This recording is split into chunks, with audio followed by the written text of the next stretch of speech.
Assalamualaikum warahmatullahi wabarakatuh. Perkenalkan, nama saya Ayudian Sintawati dengan NIM 112410574 dengan kelas MA 24C07. Di sini saya akan membuat video terkait tugas UTS berpikir kritis. Adapun materi dari video tersebut. Oke, halo semuanya. Hari ini kita akan membahas fenomena yang cukup mengkhawatirkan atau gelombang kebangkrutan pabrik-pabrik besar di Indonesia pada era pemerintahan Presiden Prabowo Subianto. Beberapa perusahaan seperti Sritex, Sanken, PT Gunbuster Nikel Industri atau biasa yang diingat orang-orang adalah GNI dan Yamaha Musik Produk Asia mengalami kesulitan finansial yang berujung pada penutupan pabrik dan pemutusan hubungan kerja atau yang biasa disebut itu sebagai PHK. Nah, PHK ini diputuskan secara massal.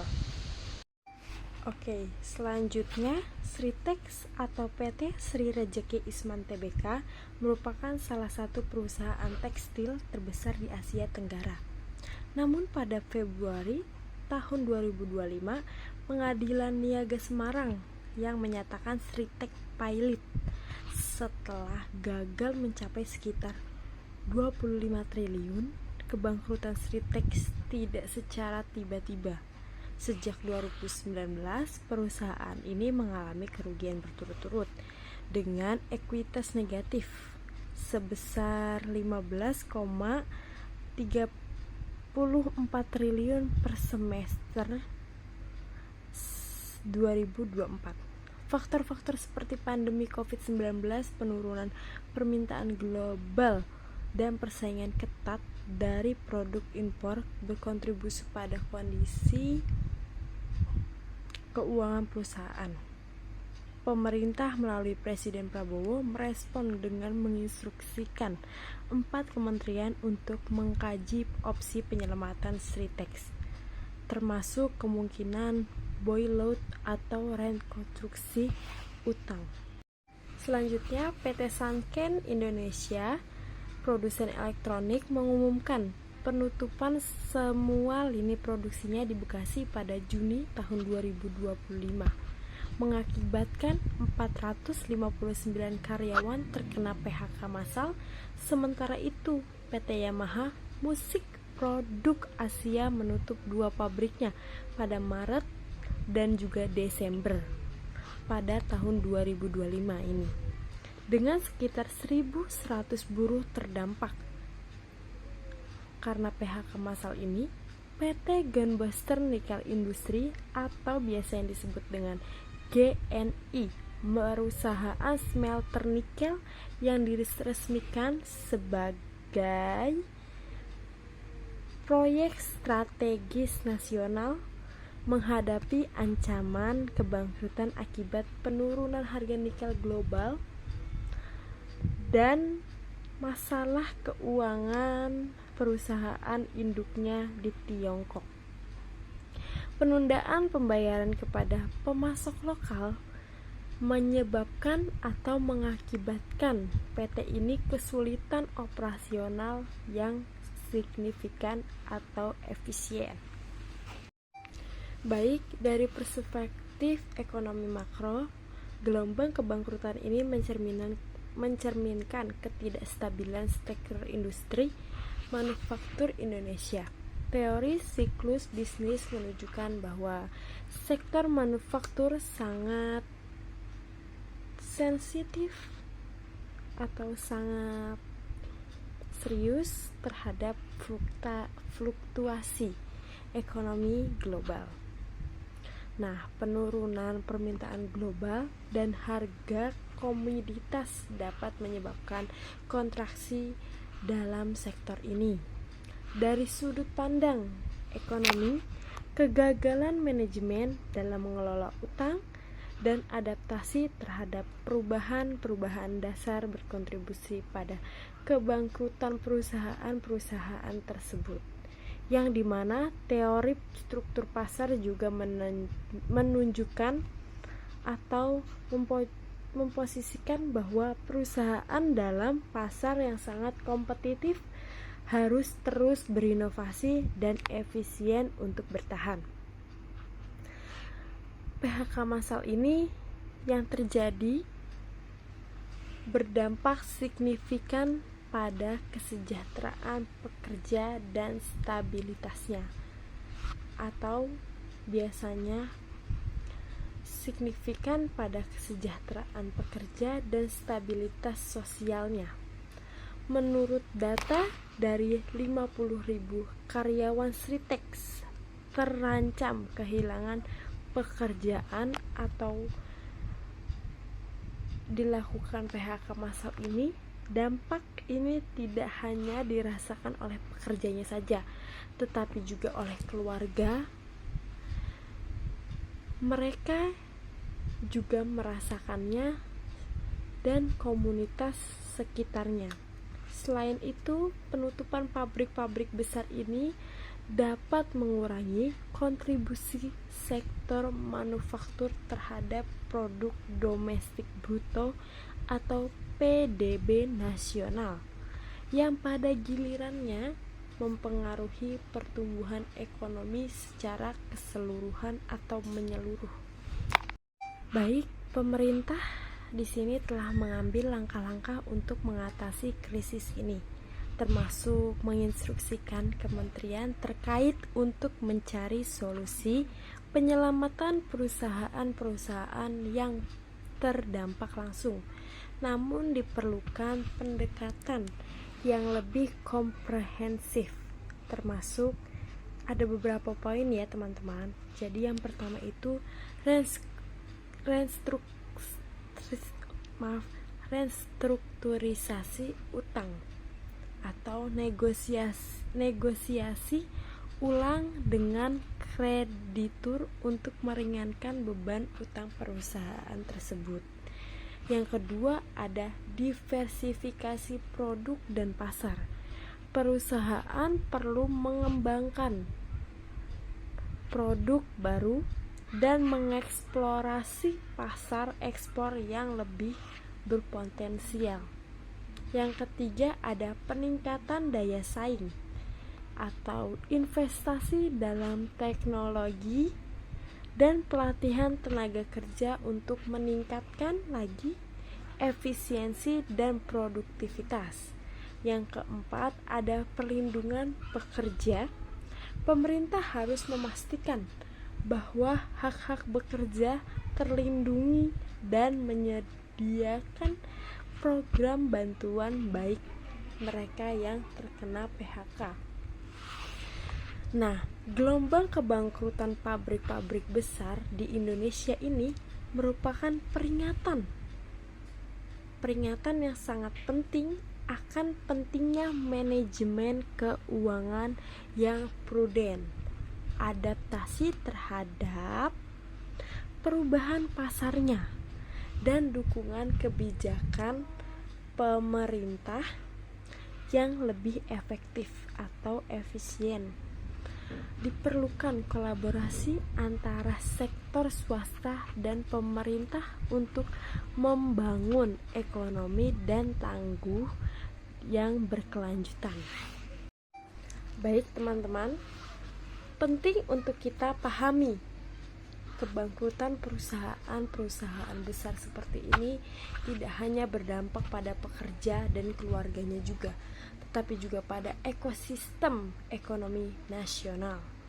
Pertama, industri penunjang seperti jasa logistis, pemasok bahan baku, hingga sektor keuangan atau perbankan yang memberikan pinjaman-pinjaman juga ikut berdampak tentunya.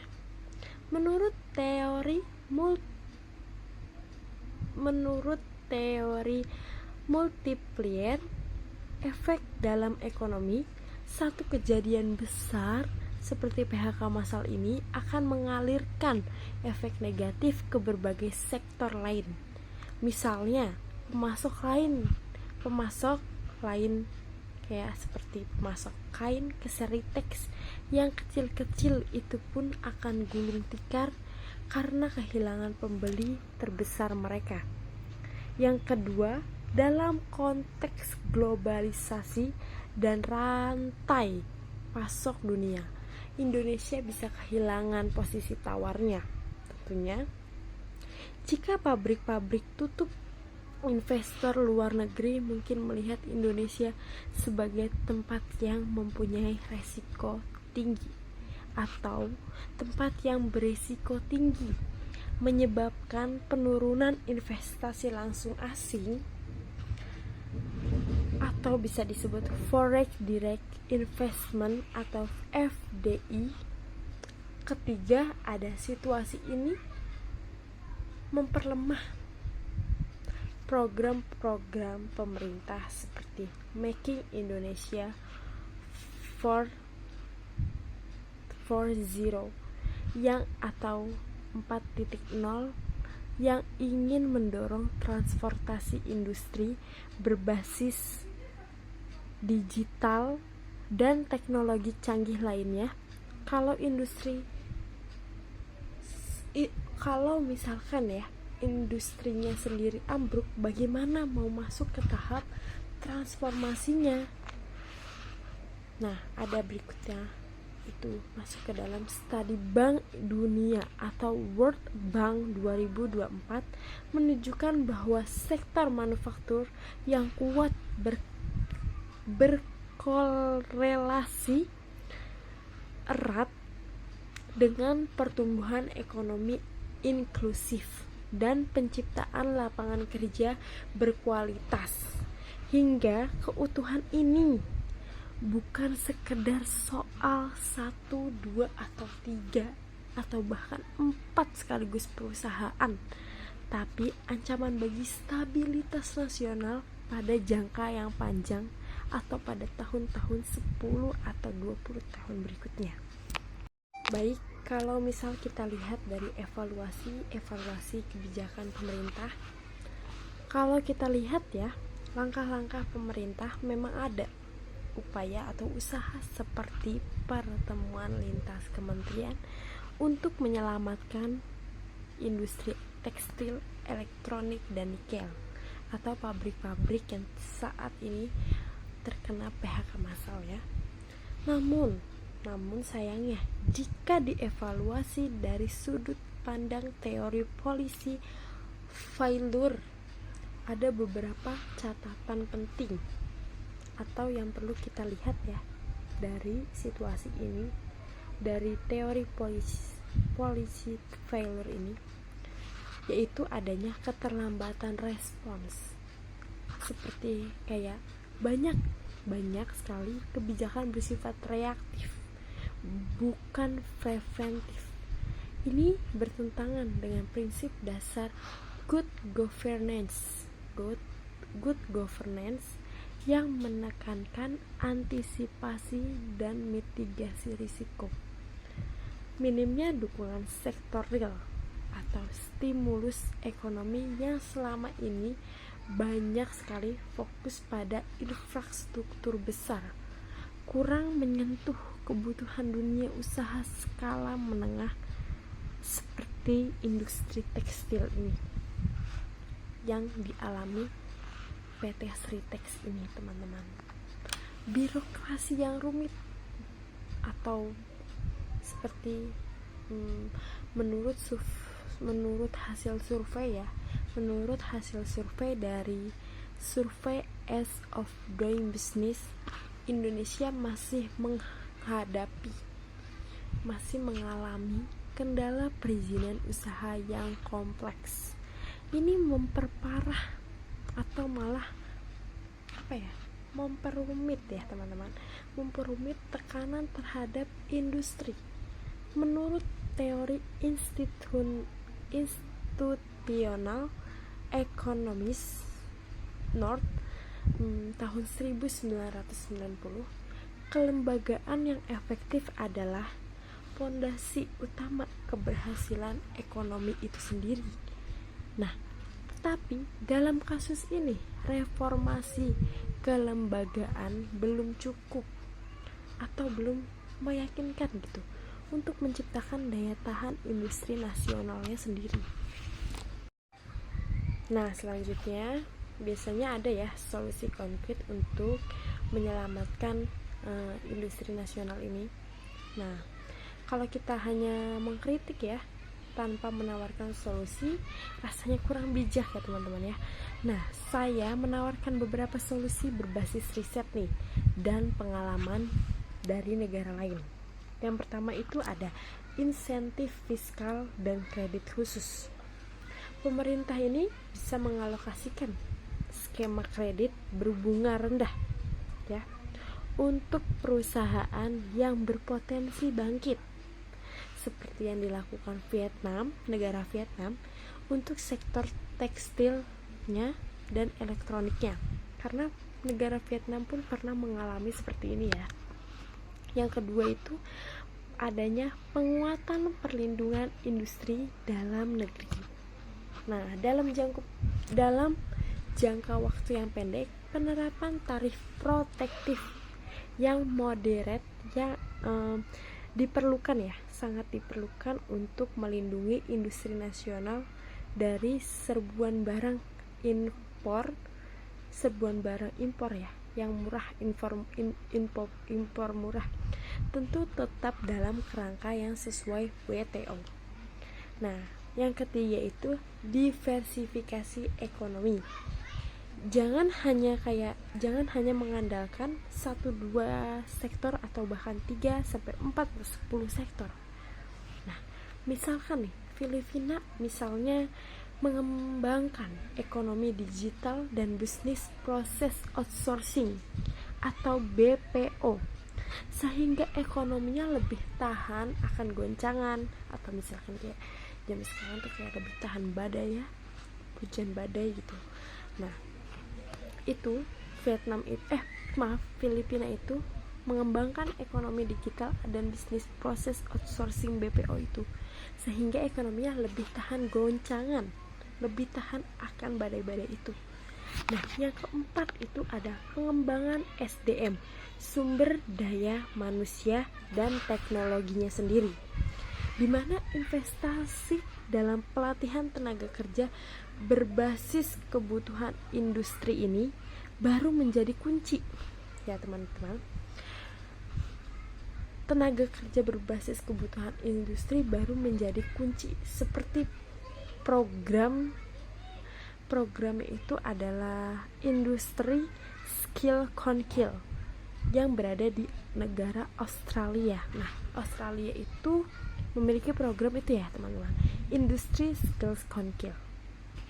Nah, yang kelima itu ada penguatan rantai pasok lokal, membangun ekosistem pemasok dalam negeri yang kuat ya teman-teman, supaya ketergantungan terhadap luar negeri ini kayak seperti dikurangi atau sedikit itu kayak seperti tidak apa-apa tuh terhadap ketergantungan gitu ya terhadap luar negeri gitu.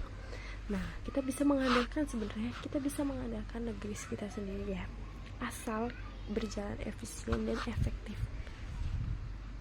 Baik ya teman-teman, kita bahas ya, dan misalkan ya, kan tadi kita udah bahas nih, kayak kita tuh harus mengurangi ketergantungan negara kita terhadap negara lain. Nah, misalkan kita belajar aja, misalkan kalau kita belajar dari negara-negara lain, misalkan ada di sini aku bakal bahas kalau kita belajar dari negara Vietnam dan Jerman ya. Nah, 2 negara ini ya yang bakal kita ulik guys.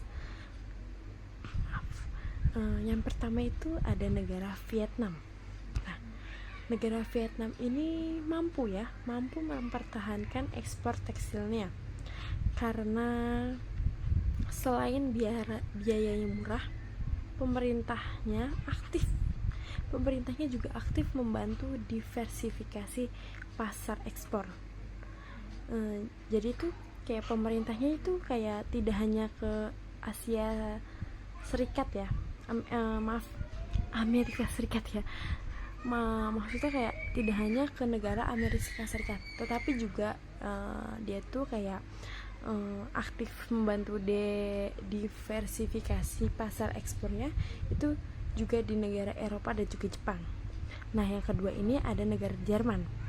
Nah, saat mengalami resesi industri pada awal 2000-an, pada awal tahun 2000-an ini justru bangkitnya lewat konsep industri 4.0 ini yang sangat menekankan integrasi teknologi digital ke dalam proses produksinya. Nah, pelajaran utama di sini yaitu adalah yang pertama itu adaptasi.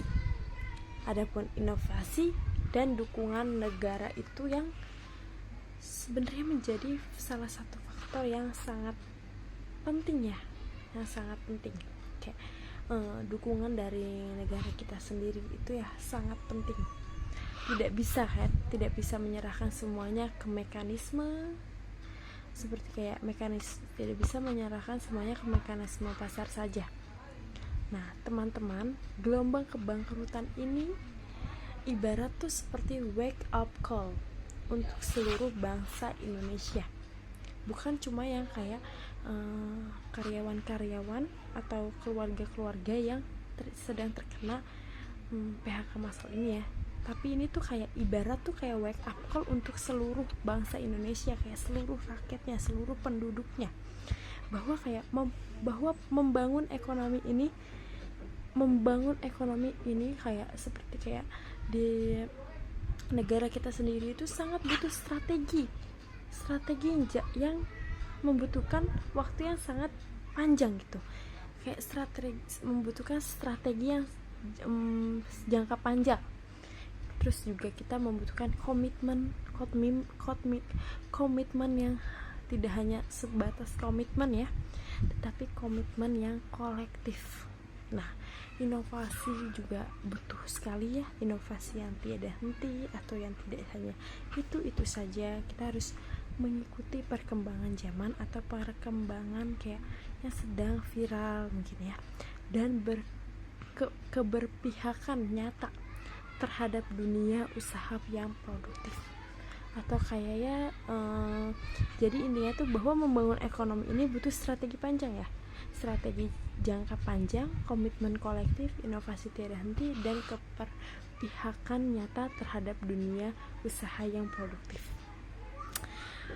Untuk saya sendiri juga berharap ke depannya pemerintah bersama sektor swasta dan masyarakat dapat bergandengan tangan, tidak saling menyalahkan, tetapi juga fokus mencari solusi konkret dan berkelanjutan untuk jangka yang sangat panjang. Dan perlu kita ingat, masa depan industri Indonesia bukan hanya tentang menjaga nama perusahaan maupun perusahaan kecil sekalipun, perusahaan besar, tapi tentang menjaga martabat pekerjaan itu sendiri, kedaulatan ekonomi, dan masa depan bangsa kita sendiri. Baik teman-teman, setelah melihat faktor-faktor di permukaan tadi, sekarang kita gali lebih dalam apa sebenarnya akar permasalahan bangkrutnya pabrik-pabrik besar ini.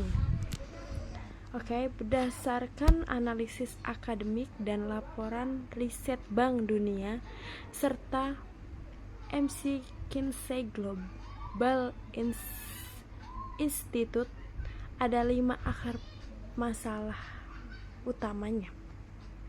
Apa aja nih gitu ya? Mari kita bahas. Yang pertama itu produktivitas buruh yang rendah. Data dari Asian Productivity Organization tahun 2024 menunjukkan nih, produktivitas buruh Indonesia masih kalah jauh dibandingkan negara Vietnam, Malaysia, apalagi negara Cina. Dalam dunia industri manufaktur, produktivitas adalah segalanya. Seperti kayak penting-pentingnya tuh ada di situ gitu. Tanpa produktivitas yang tinggi, ongkos produksi membengkak, daya saing melemah, lalu kalah bersaing. Teori yang relevan itu adalah Human Capital Theory dari Becker tahun 1964.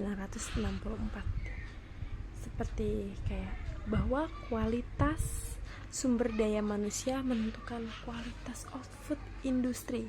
Jadi kayak kualitas SDM itu sangat penting ya teman-teman ya.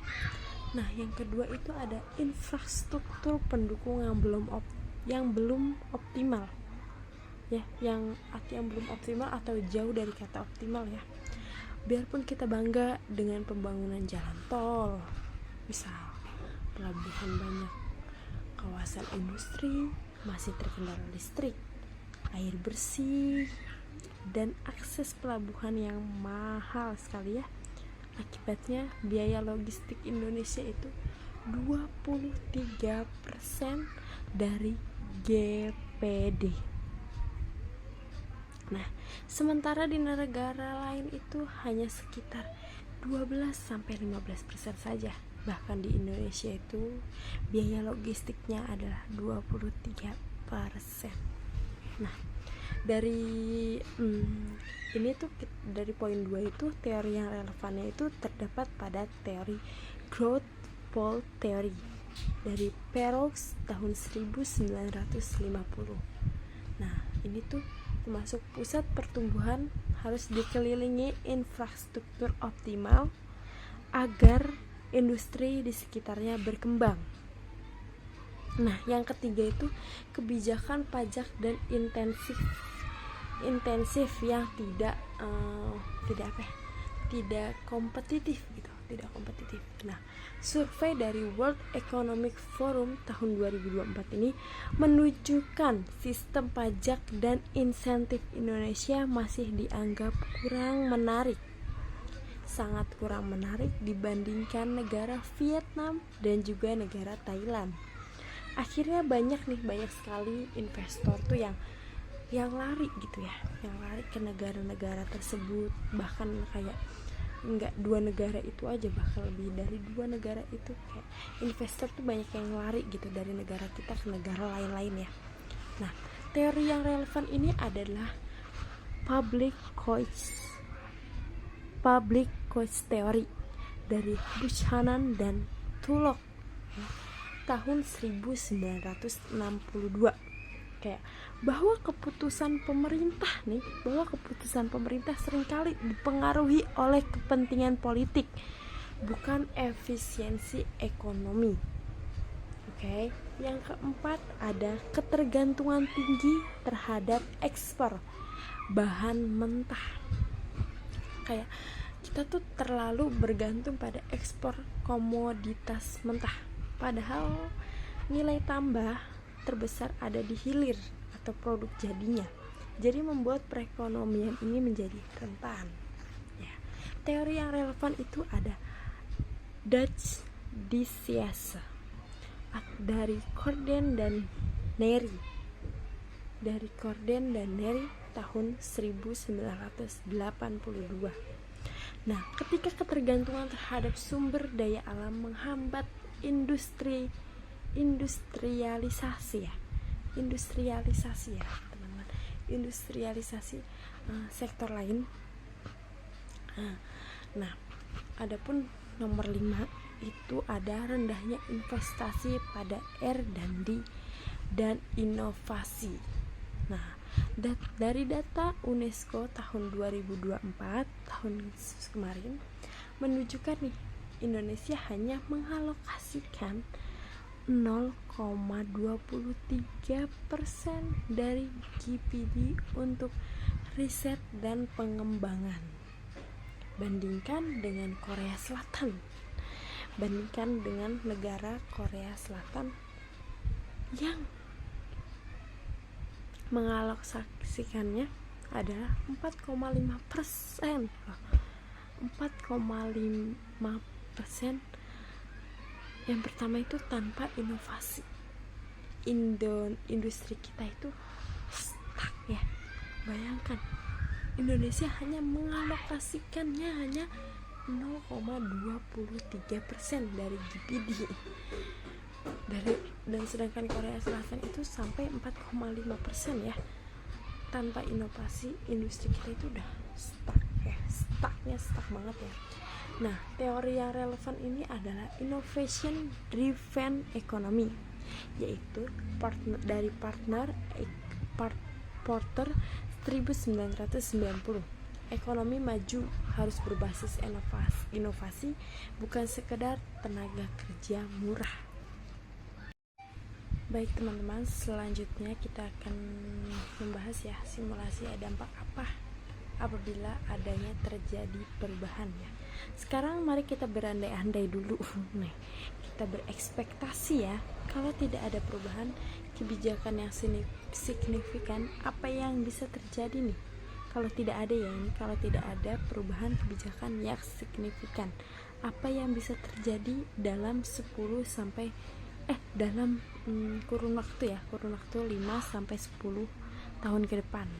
Nah, simulasi dari Bepnas dan World Bank memperkirakan yang pertama itu ya, ada tingkat pengangguran formal bisa meningkat 2 sampai 3 bahkan ya 2 sampai 3% lebih tinggi dari baseline normal. Nah, kedua itu ada potensi hilangnya sekitar 2 juta lapangan kerja di sektor manufaktur saja. Ini 2 juta lapangan. Ini 2 juta lapangan kerja itu cuma di sektor manufaktur saja ya. Belum lagi misalkan dari sektor-sektor lainnya. Bisa sampai berapa puluh juta ya. Nah, yang ketiga itu ada produk domestik bruto atau GDP ya, bisa kehilangan pertumbuhan hingga 1,5% per tahunnya. Nah, selanjutnya defisit perdagangan akan memburuk karena makin tergantung pada impor barang jadi aja nih. Nah, bayangkan efek berantainya, bukan hanya ekonomi tapi stabilitas sosial politik juga terancam. Kerusuhan sosial di masa lalu seperti tahun 1998. Salah satu penyebab utamanya adalah ini kombinasi PHK massal dan krisisnya ekonomi ya. Ini bagian yang sangat penting teman-teman. Generasi muda Indonesia kita semua saat ini tuh aktif di dunia pendidikan seperti kuliah ya. Nah, kita juga aktif nih dalam dunia kerja, bisnis ya, maka itu kita harus sadar. Nah, saya juga bertanya ke kalian semua dan juga diri saya sendiri, apa peran kita masuk ke sektor manufaktur dan industri kreatif? Jangan hanya mengejar pekerjaan di sektor jasa yang saturasinya sudah tinggi. Mendorong wirausaha berbasis produksi, bukan sekedar reseller barang asing kayak barang impor gitu ya. Mengembangkan inovasi lokal mulai dari startup teknologi, bahan ramah lingkungan sampai otomasi industrinya. Aktif dalam advokasi kebijakan, kita juga harus aktif ya dalam advokasi kebijakan ini. Misalnya kayak melalui organisasi pemuda, asosiasi pengusaha muda, dan platform digital ya tentunya.